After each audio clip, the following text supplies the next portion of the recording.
पीछे हो जाओ भाई, मीडिया के लोगों। किसने कहते तुम्हें बिल्कुल सामने खड़े होकर बनाते? पीछे हो जाओ। तुम लोग क्या कर रहे हो भैया, तमाशा देखने के लिए? या पुलिस के लोग बड़े पैमाने पर हैं। मेरी हर बार इनसे झगड़ा रहता है। झगड़ा इसलिए रहता है कि मैं जब भी यहाँ आता हूँ तो देखता हूँ कि कमजोरों पे जुल्म हो रहा है, और ये मजबूरी में सरकार के हिसाब से काम करते हैं, इसलिए मेरा इनसे झगड़ा रहता है। मेरा झगड़ा इनसे कोई व्यक्तिगत नहीं है, ये मजबूरी में सरकार के इशारे पे काम करते हैं, और कहीं ना कहीं इनके काम से जनता को तकलीफ होती है, इसलिए मैं इनसे झगड़ा करता रहता हूँ। लेकिन इनको भी नहीं पता कि कब ये सरकार जो सेंटर में थे इनको प्राइवेट कर देगी, इनको भी नहीं पता, इनको भी नहीं पता। जब मैं विधानसभा चुनाव में यहाँ आया था, 3 महीने बीत गए, तो जोर जोर से मेरे आते ही नारे लगाए जाते थे, बोलिए राम सा पीर की। हाँ, मैं भी बड़ा सुनता था, मुझे भी आदत हो गई थी पिछले चुनाव में आपके साथ ही। बोलिए तेजाजी महाराज की। हाँ, फिर मुझसे किसी ने जाके पूछा कि ये नारे क्या है, तो मैंने बताया कि भाई वहां जो है, वहां के जो कुल देवता है ये उनके नारे, व्यवस्था बना के अलग अलग जातियों में अलग अलग कुल देवता है, उनके नारे लगा के ही वो सारे काम शुरू करते हैं। मैं जोधपुर की इस पावन धरती पर यहाँ उपस्थित हक वंचित समाज के सभी पहरेदारों का स्वागत करता हूं। आप वो योद्धा हैं जिन्होंने मेरी एक आवाज पे हमेशा इस लड़ाई को लड़ने का काम किया। पीछे हो जाओ भाई, मीडिया के लोगों। किसने कहते तुम्हें बिल्कुल सामने खड़े होकर बनाते? पीछे हो जाओ। तुम लोग क्या कर रहे हो भैया, तमाशा देखने के लिए?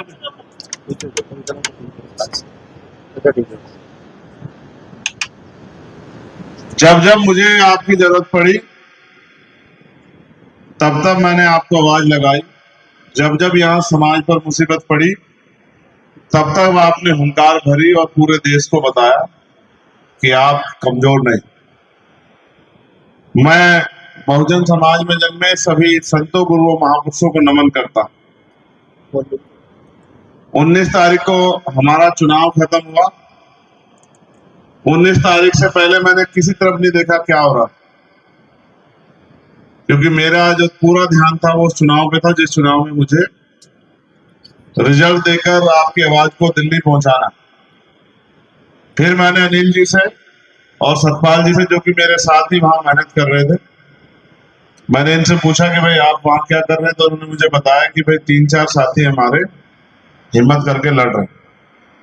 मैं तो हिम्मत मानता हूं कि जहां सब पैसे वाले लोग, बड़े बड़े उद्योगपति, बड़े बड़े व्यापारी, बड़े बड़े धन्ना सेठ लड़ रहे हैं, वहां हमारे 2 गरीब कार्यकर्ता भी लड़ रहे हैं।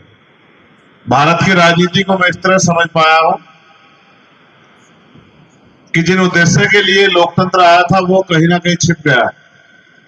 लोकतंत्र का उद्देश्य ये था कि राजतंत्र में तो राजा महाराजा राज करते थे, पैसे वाले लोग राज करते थे, लेकिन लोकतंत्र में ऐसी व्यवस्था की गई संविधान के जरिए कि जनता का 1 पैसा खर्च नहीं होता वोट देने में, लेकिन वो अपने वोट से अपना भविष्य बना सकती है, अपनी किस्मत बदल सकती है, अपनी समस्याओं को खत्म कर सकती है, स्वाभिमान सम्मान का जीवन प्राप्त कर सकती है, और तो और वो भी तरक्की की तरफ आगे बढ़ सकती है, अपने क्षेत्र में परिवर्तन कर सकती है, विकास के रास्ते खोल सकती है। लेकिन जो लोग लंबे समय से सत्ता में बैठे थे वो इसे कैसे बर्दाश्त करते, तो उन्होंने इस राजनीति में पैसा, बहुत बुरी तरह पैसा डबो दिया। क्योंकि मैं खुद चुनाव लड़के आया तो मैं समझता हूं कितना पैसा खर्च होता। आज एक गरीब के बेटे की हैसियत नहीं कि वो चुनाव लड़ ले, बहुत पैसा खर्च होता है। और उन्होंने जनता को भी इस तरह तैयार कर दिया कि जनता भी उम्मीद लगा के बैठती है कि चुनाव आया तो कुछ मेला आया, कुछ मिलेगा। असल में हम लोग वोट की ताकत को समझ ही नहीं पा रहे कि वोट है क्या। वोट हथियार है, जिस हथियार के जरिए आप अपनी सारी समस्याओं को समाप्त कर सकते हैं। संविधान ने आपको दो ताकतें दी, पहली एजुकेशन और दूसरी वोट। जो पढ़े लिखेगा वो सही गलत को समझ पाएगा, जो पढ़े लिखेगा वो आगे बढ़ पाएगा, जो पढ़े लिखेगा वो डॉक्टर, इंजीनियर, वकील, आईएएस, आईपीएस, जज, पटवारी, सेक्रेटरी, कलेक्टर, तमाम तरह के पदों पर जा सकता है। सरकारी व्यवस्था में, प्राइवेट व्यवस्था में भी प्राइवेट नौकरियों में आ सकता है।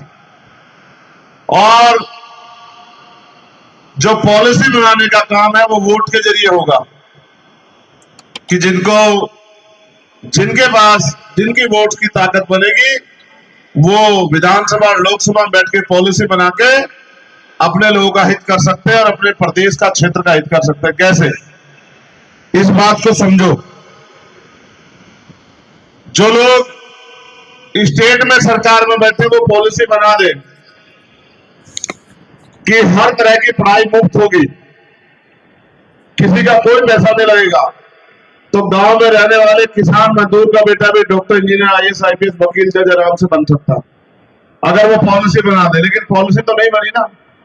पॉलिसी तो ये है, अगर एमबीबीएस करनी है, गवर्नमेंट की सीटें तो बहुत कम है, प्राइवेट में जाओगे तो 1.5-2 करोड़ रुपए का प्रबंध करना पड़ेगा। इसका मतलब एजुकेशन में बराबरी नहीं। हेल्थ सेक्टर में अगर पॉलिसी बन जाए कि किसी भी तरह की बीमारी हो, सबका इलाज गरीबों के लिए मुफ्त होगा या बहुत कम दामों पे होगा, जैसे सरकारी अधिकारियों को, नेताओं को सुविधा मिलती है, ऐसी मिलेगी। अगर पॉलिसी बन जाए तो हर व्यक्ति को आसानी से इलाज मिल सकता है। लेकिन पॉलिसी तो नहीं है। पॉलिसी तो ये है कि अमीरों के लिए बड़े बड़े हॉस्पिटल बने और गरीबों के लिए सरकारी हॉस्पिटल, जिन सरकारी हॉस्पिटलों में इलाज नहीं, दवाइयां नहीं, डॉक्टर नहीं है, मशीनें नहीं है, टेस्ट नहीं होते। तो इसका मतलब ये जो लोग बड़े बड़े दावे वादे करते हैं, सरकारें कहती है कि हमने इतने अच्छे हॉस्पिटल बना दिए गरीबों के लिए, जनता के लिए, इतने अच्छे स्कूल बना दिए। मेरा सवाल ये है कि अगर ये स्कूल इतने अच्छे हैं तो आप अपने बच्चों को विदेश में क्यों पढ़ाते हो? आप अपने बच्चों को प्राइवेट सेक्टर में क्यों पढ़ाते हो? आप अपने बच्चों को इन स्कूलों में क्यों नहीं पढ़ाते जिन स्कूलों को आप जनता के लिए बना के खड़े किए आपने? क्या तो ये स्कूल अच्छे नहीं है, या फिर आपने झूठ बोला है जनता से कि हम आपके लिए अच्छी व्यवस्था का प्रबंध कर रहे हैं? अच्छा कब होगा? जब कलेक्टर का बेटा, मंत्री का बेटा, मुख्यमंत्री का बेटा, विधायक जी का बेटा, डीएम का बेटा, एसएसपी का बेटा, सीओ, थानेदार का बेटा भी उस स्कूल में पढ़ेगा जहां मजदूर का बेटा पढ़ता है, जहां किसान का बेटा पढ़ता है। एक चेयर पे मंत्री जी का बेटा बैठा होगा, दूसरी चेयर पे मजदूर का बेटा बैठा होगा, तब जाके मुझे लगता है कि सरकारी स्कूलों में अच्छी पढ़ाई आएगी। उसके अलावा कोई रास्ता नहीं। इसी तरह से जहां मंत्री जी का इलाज हो रहा है, उनके परिवार का इलाज हो रहा है, अधिकारी के बच्चों का इलाज हो रहा है, उनका इलाज हो रहा है, उन्हीं अस्पतालों में गरीबों के बच्चों को भी इलाज की व्यवस्था होगी। मुझे लगता है तब जाके बदलाव आएगा। मेरे कहे से पिछली बार आपने जो पिछली सरकार ने अपराध किया था उसको तो सजा दे दी, लेकिन मैंने आपको उसको सजा देने के लिए नहीं कहा, मैंने आपको अपनी ताकत बनाने के लिए कहा। आपने उस सरकार की गलतियों को सजा देने के लिए दूसरे लोगों को मौका दे दिया, लेकिन मैंने तो आपसे कहा था कि दूसरे लोगों को मौका मत दो, आप आजाद समाज पार्टी के लोगों को मौका दो। तब हमारा आरएलपी से यहां गठबंधन था, आपने 14.5 लाख वोट हमें दिए, लेकिन सीटों में आपने हमें इतनी मदद नहीं की। मैं फिर आपसे कह रहा हूं, अब जो सेंटर में सरकार है उसको बदल के अगर आप दूसरी सरकार लाना चाहते हैं वो अच्छी बात है, लेकिन उस सरकार के साथ साथ आपके लोग भी जीत के पार्लियामेंट जाए और आपके क्षेत्रों के लिए बोले। क्या आपके क्षेत्रों में रोजगार की समस्या नहीं है? बताओ मुझे, आप उठा के, है या नहीं है? है? क्या आपने कभी अपने मेंबर ऑफ पार्लियामेंट के मुंह से सुना पार्लियामेंट में कि उसने कहा हो कि साहब हमारे यहाँ उद्योग धंधे लगने चाहिए जिससे कि हमारे नौजवानों को रोजगार की व्यवस्था हो सके? कभी सुना आपने 5 साल में? आपके यहाँ एम्स जैसे हॉस्पिटल है क्या? बनने चाहिए, नहीं बनने चाहिए? बताओ, बनने चाहिए, नहीं बनने चाहिए? क्या आपने मेंबर ऑफ पार्लियामेंट के मुंह से सुना कि भाई हमारे क्षेत्र में हायर सेंटर नहीं है, गरीबों के इलाज के लिए एम्स जैसे हॉस्पिटल बनने चाहिए? कभी सुना आपने? जाने कि आपकी समस्या आपके नेताओं की समस्या नहीं। इसलिए मैं आपसे कहना चाहता हूं कि इस वोट का सही इस्तेमाल करो, डरो मत, जीवन में बदलाव के लिए, परिवर्तन के लिए वोट करो और वोट की ताकत बनाओ। जब तक आप वोट की ताकत नहीं बनाओगे तब तक आप कुचले जाओगे, तब तक ये ताकतवर लोग आपका तमाशा देखते रहेंगे। और आप अपने मन से पूछ के बताओ, मैं वहां से यहां तक देख रहा था, क्या है आपके क्षेत्रों में जिन पे आप गर्व करके कहो कि यहां बहुत बदलाव। एक जहां तक मैं मानता हूं, यहां पत्थर का काम है इस क्षेत्र में। आपको मजबूरी में वो पत्थर का काम भी आपके पास नहीं है मेरे लोग। आप वहां लेबर का काम तो कर सकते हो या गाड़ी चला के उसको ढोने का काम कर सकते हो, आप उसमें मालिक नहीं हो।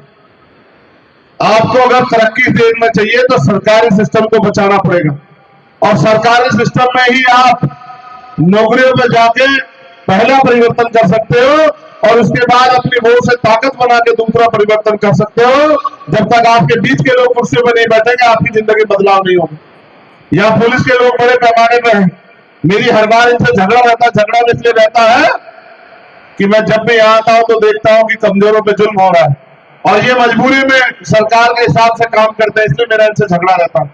मेरा झगड़ा इनसे कोई व्यक्तिगत नहीं है, ये मजबूरी में सरकार के इशारे पे काम करते हैं और कहीं ना कहीं इनके काम से जनता को तकलीफ होती है, इसलिए मैं इनसे झगड़ा करता रहता हूं। लेकिन इनको भी नहीं पता कि कब ये सरकार जो सेंटर में थे इनको प्राइवेट कर देगी, इनको भी नहीं पता। इनको भी नहीं पता कब इनकी नौकरी इनसे छीन ली जाएगी। जिस तरह से निजीकरण हो रहा है, हो सकता है कल इनके बच्चों को भी नौकरी ना मिले। ये भी धंधा सेठों के बेटे नहीं है, ये भी किसान मजदूर के बेटे हैं। किसी नेता का बेटा जो है हवलदार नहीं बना है, सिपाही नहीं बना है, सच्चो नहीं बना है, दरोगा नहीं बना है, किसी उद्योगपति का बेटा नहीं बना। ये सब लोग वही हमारे बीच से निकल के आए। लेकिन मैं आपसे कह रहा हूं, इस देश को बचाने का समय आ गया है, लेकिन बचेगा तब जब आप अपनी वोट का सही प्रयोग करोगे। आपने पिछली सरकारें भी देखी, उन्होंने भी आपके साथ धोखे के अलावा कुछ नहीं किया और जो आज की सरकार है वो भी धोखा कर रही है। आप इनको बदलने के चक्कर में मत पड़ो, आप अपनी ताकत बनाओ। आप जितने नौजवान यहाँ बैठे हो, जितने जिम्मेदार लोग यहाँ बैठे हो, आप पे कल का दिन है। हमने बहुत तेजी से वहां काम किया। 40-50 साल पुरानी पार्टियों को दांत खट्टे कर देने का काम किया। उनकी रैलियों में भीड़ तक नहीं जुट पाई। मैं तो समझता हूं क्योंकि हमने इतनी मेहनत की और लोगों को विश्वास पैदा किया कि हमें मौका दो। मैं आपको फिर कह रहा हूं, ये आनंद नहीं है चंद्रशेखर आजाद, ये यहां का चंद्रशेखर आजाद है, आपके जोधपुर का चंद्रशेखर आजाद। इसको मौका दो। आप इसको अगर आनंद समझ के चुनाव लड़ाओगे तो बात नहीं बनेगी। आप इसको समझो कि आप खुद आनंद हो और अपने जीवन को आनंदमय करने के लिए अपनी वोट का इस्तेमाल करो और अपने फोन का प्रयोग करो। अपने रिश्तेदारियों में साथियों को फोन करो, गांव में जाओ, दूसरे लोगों जिनको वोट देके सरपंच बनाते आए, जिला परिषद का मेंबर बनाते आए, उनसे भी कहो कि अगर आप भविष्य में हमारी वोट चाहिए तो फिर हमें वोट देना सीखो। और वो तभी होगा जब आप अपने मन में निष्ठा पैदा करोगे कि आनंद चुनाव नहीं लड़ रहा है, आप चुनाव लड़ रहे हो। इसलिए मैं आपसे अपील करने के लिए आया हूं। मुझे बहुत जानकारी नहीं कि आनंद ने चुनावी मेहनत कैसी की इस क्षेत्र में, मगर मुझे पता है कि आनंद ने हमेशा जब भी किसी पर जुल्म हुआ यहाँ शेर की तरह दहाड़ लगाने का काम किया, उनकी आवाज उठाने का काम किया। ये मैं जानता हूं भीम आर्मी के लोग मैंने भरा। हमारे बहुत ही सीनियर लीडर यहाँ मंच पर बैठे हैं, भाई जितेंद्र अटवाल जी, अमरचंद हरसोलिया जी, भाई प्रेम जी, भाई मुकेश जी, भाई गोवर्धन जी, भाई अनिल जी, भाई सतपाल जी, बहुत ही सीनियर लीडर हमारे यहाँ बैठे हैं। और मैं जानता हूं